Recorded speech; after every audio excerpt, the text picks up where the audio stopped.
Now, what about mail, writing letters home and getting letters from home? No, no, you were not allowed. Only gone on the end short before could go home.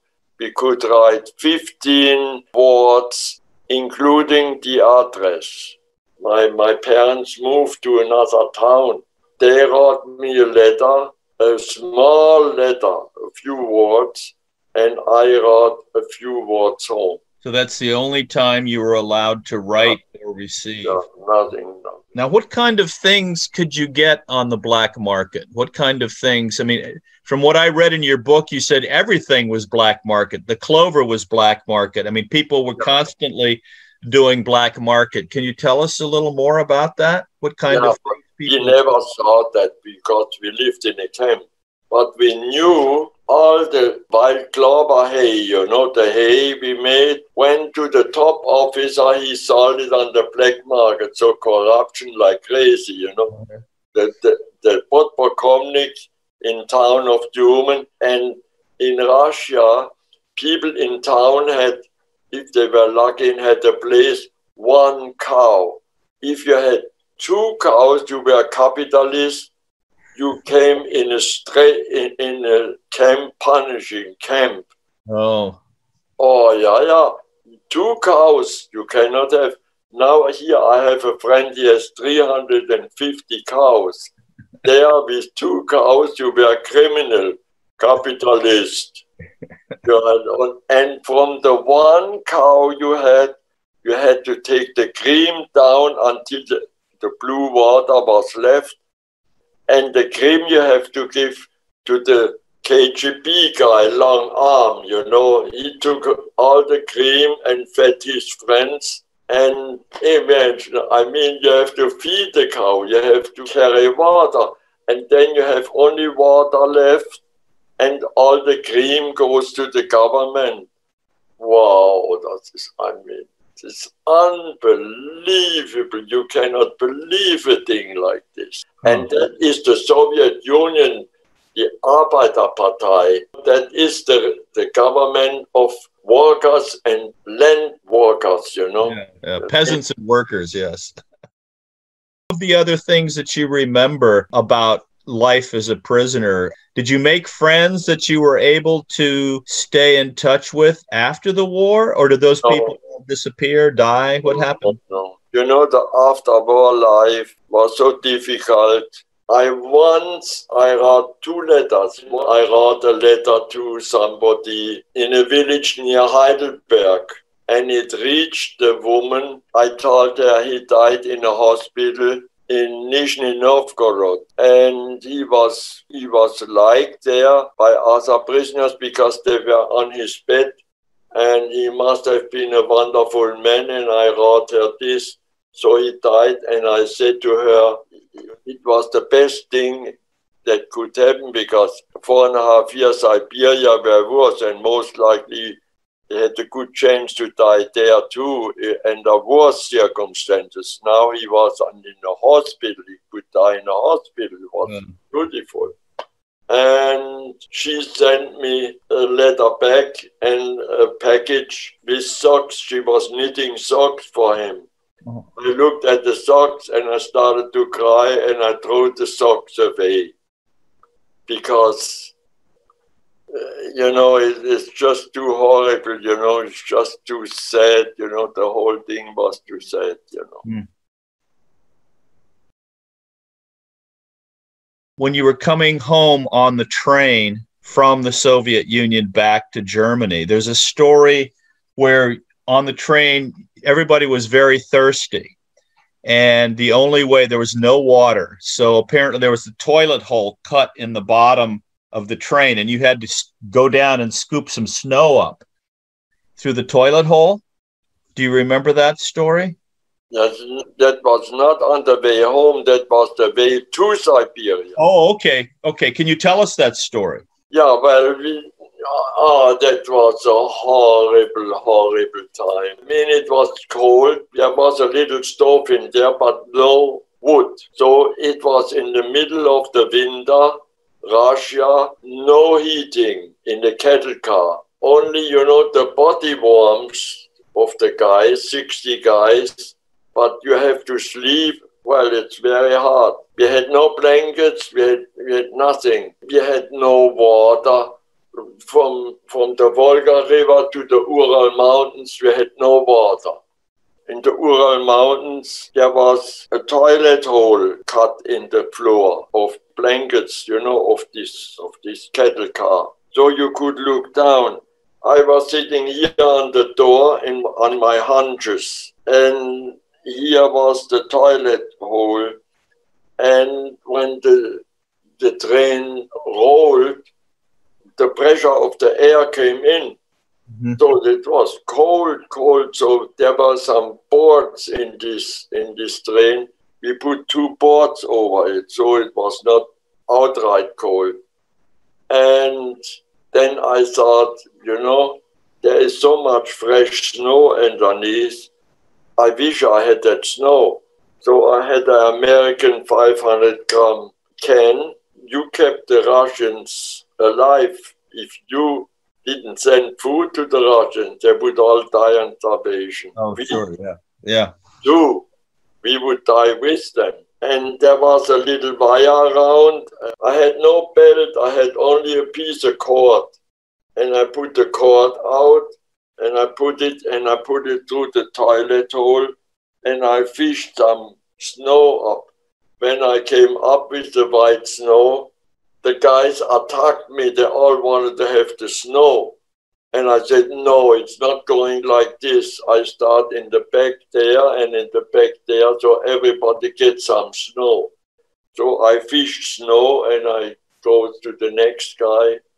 And so we had something, you know, that they didn't give us water only in the Ural Mountains later. They gave us water out of a locomotive. The locomotive was standing there, and the guy there said, okay, I open up, put your can here. Then it was full water. And it was hot water, and I drank and I said, wow, that is better than chicken soup. It's beautiful. When I come home, I'm gonna make me warm water and drink as much as I want. You know, in the train, if you are fishing through the toilet hole, if the front somebody has stool and you are fishing in the back, the whole thing was not very appetizing, you know. No, I guess not. Oh, God.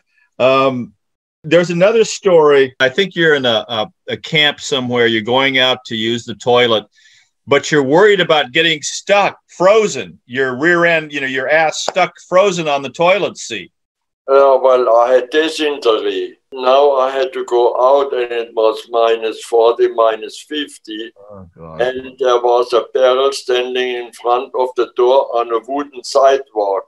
So people were walking in this thing, and you were sitting there on that barrel, and the barrel was dirty, really dirty. And it was very cold. I had put boots on and a fur coat, and otherwise you could not go out.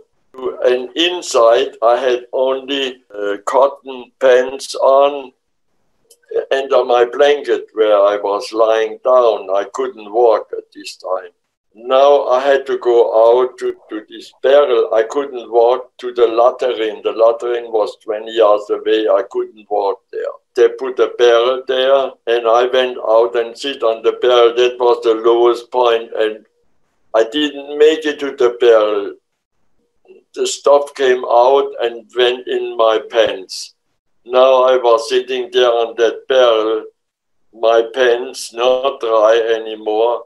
When I was finished there with the barrel, I went inside, and there was a sink. Now the sink was black. I never saw that before. So I opened this thing, and I washed my pants out with the icy water, and then I hang it on my bed.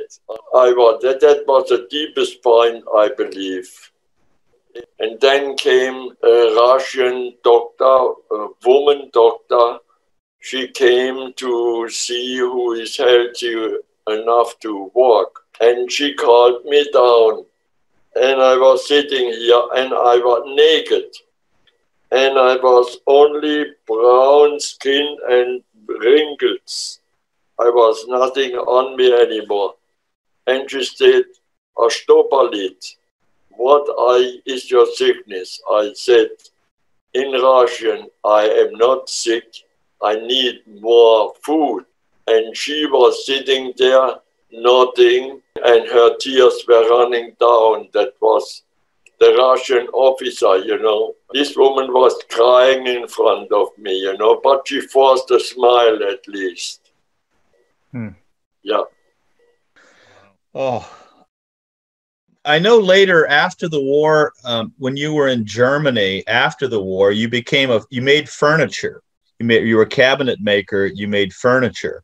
Now, where did you first learn how to do that? Was that when you were a prisoner in Russia, or when did you? I learned there to work with wood. Yeah. There was a very interesting story where I think someone was cutting timber in the Urals, floating it down the river, and there was some Romanian engineer that had built a train to carry the timber at your end, and then he died, and the train broke down, and you had to roll the logs yourself. Can you tell us that story? Do you remember that? No, the Russians, what they did, the little train, the electric train was not working. They went with 20 guys on the side and said, "Rasbavseli," that's what you would say, 1, 2, 3, and threw this thing aside. So it didn't block the road so much, you know. You had to roll, did slave work. In the night when it was cold, the snow, when you rolled that over the snow, it made. When it was screaming, you knew it was cold. Yeah. You spit and your spittle is frozen. It goes frozen down. And sometimes the little guy who was our guard with a long bayonet and a gun, for him it was even too cold. He said, "Come on, it is so dark." And we went into a barack.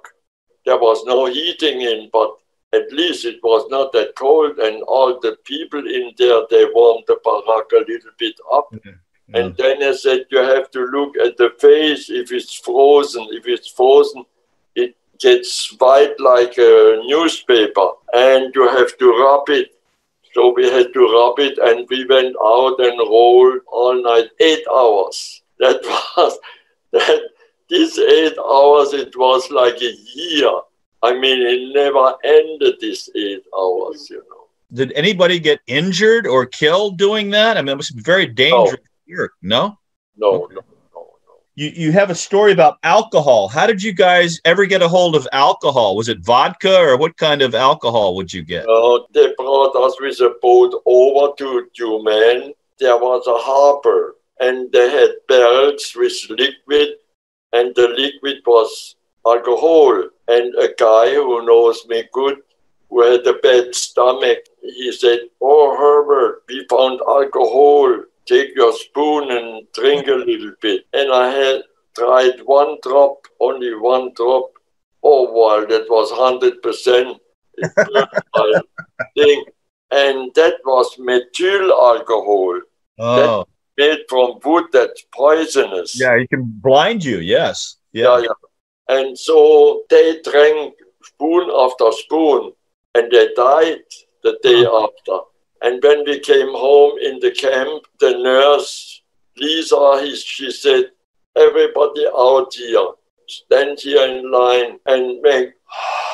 So I was okay. I was not smelling like alcohol. As soon as somebody smells like alcohol they pumped the stomach out. They had something to pump the stomach out.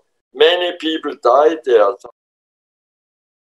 Now, did you ever have any days off where you did not have to work? Yeah. One day we didn't work. Stalin put away with Sunday. They had to work 7 days a week, and the production, it went down to 60%. And now he put away with a Sunday, it went down to 35%. And Stalin reinstalled the Sunday. Okay. Because if you work forever, you drop dead. Well, that's not. Yeah. So you would get 1 day off a week? Yeah. What would you do during your day off? Yeah, nothing. We had no mattresses.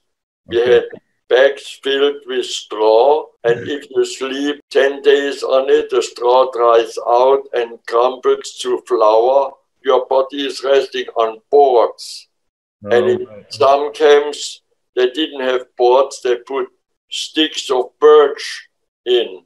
Okay. Birch, that birch about 2 inches thick. You are lying on the birches. Now, did you guys ever play any games on your days off? Did you make chess sets or play? Oh, no. No, nothing like that. We were dying. We didn't play games. Okay. When someone would die, did you have to take them out to the cemetery to bury them? Who did that? I only heard many people died. What they did with the dead, I have no idea. Only one time, in winter time, somebody died, and one of the Russians took him out to the field, and they said, now here, make a hole.